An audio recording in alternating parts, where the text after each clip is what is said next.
Obviamente, essa decisão do Comitê Olímpico essa decisão foi recebida de forma muito mal pelo governo ucraniano, né? O presidente Zelensky se pronunciou sobre isso, né, Jared? Ele e muitos ucranianos, né? O que disseram sobre isso? Bom, eu diria que, infelizmente, o povo ucraniano não tem esse privilégio de ter um minuto ou um instante sem guerra. É uma realidade constante. E acho que essa atleta vai ser assim, um dos mais lembrados na história de atletismo, de esporte na Ucrânia, porque esse realmente foi um momento que uniu o povo ucraniano assim, apoiando. Algo que me impressionou foi os trabalhadores de energia que estão trabalhando muito hoje, nesses dias, tentando reparar depois dos ataques russos. Eles começavam também usar os capacetes, botar os nomes de soldados que faleceram e também de trabalhadores de energia, porque muitos deles têm morrido nesses dias, não?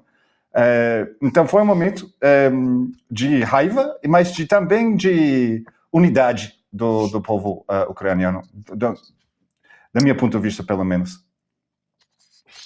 Entendi. O presidente Zelensky, obviamente, questionou e criticou essa medida do Comitê Olímpico, dizendo que era um direito legítimo de protesto. É bom lembrar que nessas Olimpíadas voltaram a competir, depois de um tempo suspensas, voltaram a competir Rússia e Belarus.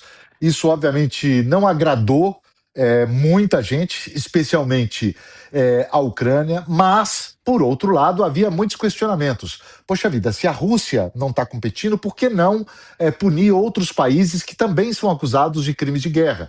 Nós temos uma lista aí grande: Israel, Sudão, e essa é obviamente uma discussão necessária. A Rússia foi banida de várias competições internacionais exatamente por conta das acusações de crimes de guerra praticadas aqui na Ucrânia. Crimes de guerra estão sendo investigados. Alguns são muito óbvios, mas ainda estão sendo investigados. Agora, não há como fugir do fato de que um país invadiu outro país, contrariando, portanto, a legislação internacional.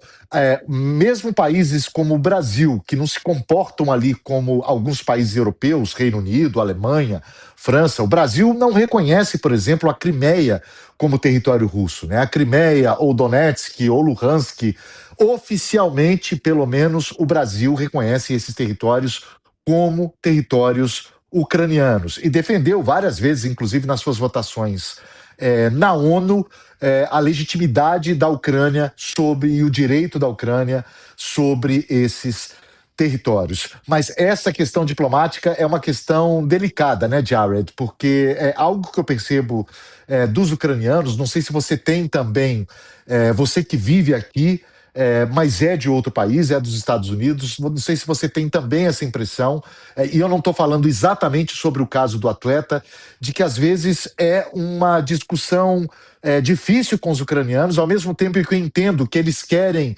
expor ao máximo, aproveitar todas as oportunidades para colocar as injustiças que eles sofrem, os ataques que eles sofrem. Ao mesmo tempo, é difícil ter algumas conversas, às vezes, em que eles precisam recuar um pouco e entender o posicionamento de outros países, como o Brasil, por exemplo. Você sente isso? Para o ucraniano é 8 ou 80? Se você não está comigo, você está com os russos? Eu já tive essa impressão às vezes. Acho que hoje está um pouco melhor. Eu acho porque essa realidade é muito intensa.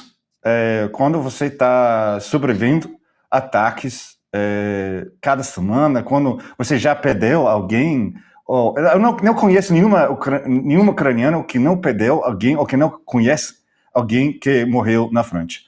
A quantidade de morte aqui, de pessoas, assim, a guerra está aqui em cada instante.